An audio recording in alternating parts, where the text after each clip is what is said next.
The 24th of June, Mercury, Wednesday morning, 2026. A brief reading from the Common Buddhist Text, Guidance and Insight from the Buddha. Chief editor of this compilation is Dr. Mahadhamma Kosachan, otherwise known as Brahma Pandit. We are in chapter 9 from the perspective of the Mahayana tradition. We previously covered the Theravada tradition, and moving forward, we'll also cover the Vajrayana tradition. We left off on the Buddha nature as a positive reality, the Buddha nature as empty of defilements, but not of wonderful qualities. Empty of defilements, kilesas, mental defilements. This passage sees the Tathagata Garbha, the Buddha nature, as empty of any negative qualities but full of innumerable Buddha qualities. It is the form of the Dharma body when it is obscured by kilesas, defilements. Blessed one, the Dharma is not said to be the cessation of suffering because of any phenomenon is destroyed. It is known as the cessation of suffering because it is, from beginningless, timeless, uncreated, unarisen, inexhaustible, impossible to exhaust, eternal, pure by nature, completely free from all defilements. Now, what I just read there is the definition of the Dharma. Blessed one, the body that is endowed with the Buddha qualities, which are inconceivable, unchanging, indissoluble, inseparate, more numerous than the grains of sand in the river Ganga, or the Ganges. In the body of the Tathagata, the Blessed One, the body of the Tathagata, which is not free from all of the defilements, is the Tathagata Garbha. Blessed One, an understanding of the Tathagata Garbha is the same as the Tathagata's understanding of emptiness. Blessed One, the Tathagata has never been seen, apprehended by any arihats, solitary Buddhas, or greatly powerful bodhisattvas, persons on the path and the perfection of their paramis. Blessed One, there are two kinds of understanding of emptiness with regard to the Tathagata. First, Blessed One, is the understanding that the Tathagata is empty. It is separate from, empty of, free from, distinct from all mental defilements. The second, Blessed One, is the understanding that the Tathagata Garbha is not empty. It is not separate from any empty, free from, or distinct from the inconceivable qualities of a awakened Buddha, which are numerous than the grains of sands in the river Ganges. This is cited from the Srimala Devi Simhananda Sutra, Daso, Volume 12, Text 353, Chapter 89, page 221. The real self. This passage, which would be criticized or interpreted non-literally by many Buddhists, say that while it is right to see conditioned things as impermanent, painful, and non-self, the Tathagata, or the Dharma, is permanent, true happiness, and also a real self, rather than everything being non-self. Nirvana being only beyond change and true happiness. At that time, the Buddha addressed the assembly of monks. Listen carefully. Listen carefully. Earlier, you used the analogy of someone being intoxicated, but although you understood the words of this analogy, you did not understand the meaning. What is the meaning? Someone who is intoxicated sees the sun and the moon and thinks that they move, when in fact they do not. It is the same with living beings because they are overwhelmed by the defilements of avidya, ignorance. They develop distorted views, michati. They see what has an essential self as slacking as the essential self. They see what is permanent as impermanent. They see what is pure as impure. They see what is pleasurable as painful. It is because they are overwhelmed by defilements of ignorance, because they think that things are like this and that they do not understand the meaning of this analogy. This is like the intoxicated person who thinks that the sun and the moon move. What has an essential self refers to the Buddha. What is permanent refers to the Dharma. What is pleasurable refers to nirvana. What is pure refers to the Dharma.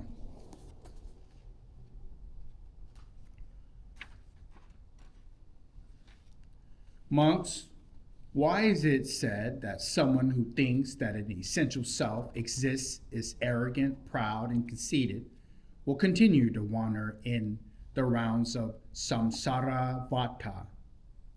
Monks, although you might say we practice the contemplations of impermanence, of painfulness, and the lack of the essential self, these three kinds of contemplation have no real meaning. I shall now explain the three ways in which one can practice the Dharma. Thinking of what is painful as pleasurable, and what is pleasurable as painful, is to have a distorted view of the Dhamma. Thinking of what is impermanent as permanent, and what is permanent as impermanent, is to have a distorted view of the Dhamma. Thinking of what lacks an essential self as possessing one, and what possesses an essential self as lacking one, is to have a distorted view of the Dhamma. Thinking of what is impure as pure, and of what is pure as impure, is to have a distorted view of the Dhamma. Someone whose view of the Dhamma is distorted in any of these four ways will not be able to practice the Dharma. Monks, the idea of pleasure arises in the midst of the painful phenomenon. The ideas of permanence arise in the midst of impermanent phenomenon. The idea of essential self arises in the midst of phenomenon which lacks an essential self.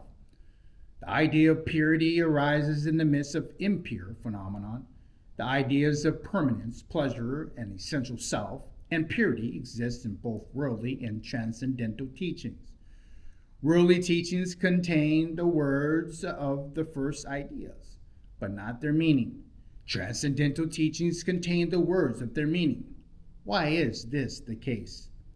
Worldly people do not understand the meaning because their view of the Dhamma is distorted in four ways. Why is this? It is because they see things in a distorted way, because their minds are distorted, and because their vision is distorted. Because of these three kinds of distortion, worldly people see pain in the midst of pleasure, impermanence, impermanence, no essential self in which possesses an essential self, and impurity in purity. These are what are known as distorted views. Because of these distorted views, worldly people understand the words, but not the meaning. What then is the meaning? Samsara vata lacks an essential self. The Tathagata possesses an essential self. The disciples and the solitary Buddhas are impermanent. The Dhamma of the Tathagatas is permanent. All non-Buddhist teaching are painful. Nirvana is pleasurable. Conditioned phenomena are impure. The true Dharma of the Buddhas and the Bodhisattvas is pure. These are what is known as undistorted views. If one's views are undistorted, one will understand both the words and the meanings. If one wishes to be free from the four kinds of distorted views, one should understand permanence, pleasure, essential self, and purity in this way. This is cited from the Mahaparinibbana Sutra, Daso, Volume 12, Text 374, Chapter 3, page 377. The pervasive nature of the Buddha nature and the Buddha, which is without essential self. This passage presents a different perspective to the one above. The Tathagata may seem like a self, but is truly not a self. The person on the path of perfection, the Bodhisattva, the great being, Mahamati, said this is to be the Blessed One. The Blessed One describes the Tathagata in the sutras. You describe it as being pure and clear in its essential nature. Indeed, as being primordially pure, as being the 32 body characteristics of the Buddha, and as being within the body of each living being. The Blessed One has described it as being like greatly precious jewel wrapped in a dirty cloth, wrapped in the cloth of the categories of existence of the elements and the sense bases, a cloth made dirty by the impurities of greed, hatred, and delusion, and erroneous assumptions. He has described it as being permanent, unchanging, beneficial, and constant. Blessed One is the teaching of the Tathagata, not similar to the non-Buddhist teaching of an essential self.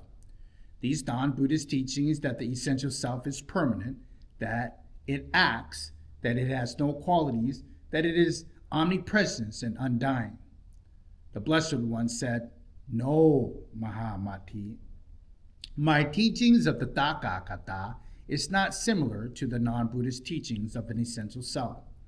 The Tathagatas, Mahamati, teach that the Tathagatas, using words of which indicate emptiness, the ultimate goal, nirvana, not arisen, freedom from characteristics, freedom from aspirations, and so forth. The Tathagatas, the Arihats, the perfectly awakened Buddhas, explain the teaching which indicates the Tathagata, so that immature beings might leave behind their fear of the non-existence of an essential self, and so they might enter into the sphere that is without conceptualization and appearances. Moreover, great beings now and in the future should not become attached to the idea of the essential self. The Tathagata Garbha Mahamati is the cause for both what is wholesome and what is unwholesome, and what it brings about all states of existence. Like an actor, it can take on many forms, but it has no essential self, no characteristics or an essential self. The Buddha is not a person, nor is he categorized as existence, but one who knows knowledge is free from intoxicating inclination. Seeing him as eternally tranquil, I go to him for refuge. This passage is cited in the Lankavatara Sutra, chapter 2 and chapter 6, and also in the Sagatakatam, verses 752, translated from Sanskrit.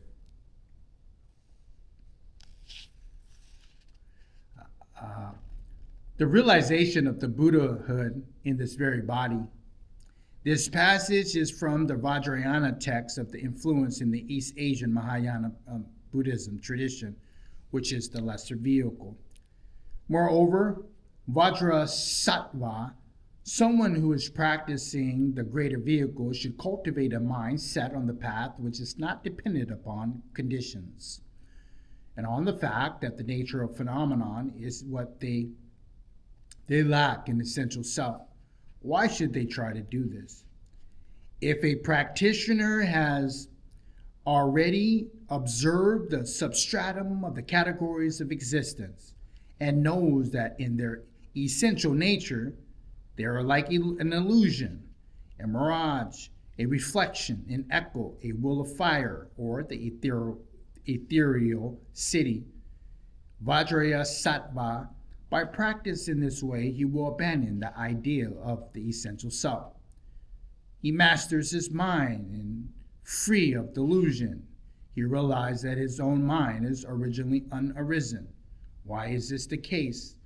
Vajrasattva, it is because the impossible to find a beginning or an end to the mind. Vajrasattva, the Buddha has explained that his original mind is what causes one to attain Buddhahood. It is free from actions and the defilements, yet actions and defilements are dependent upon it. This is why it is worshipped and served by the world. This is cited in the Mahavajrochana Sutra, Tasso, Volume 18, 848, page 3B0914 and B22 to 24. We'll stop off there today on this brief reading on Chapter 9 on wisdom from the perspective of the Mahayana tradition. We'll leave off on the radical interrelationship of all, the interpenetration of all. A brief reading from the Common Buddhist Text, Guidance and Insight from the Buddha. Chief editor of this compilation is Dr. Mahadhamma Kosachan.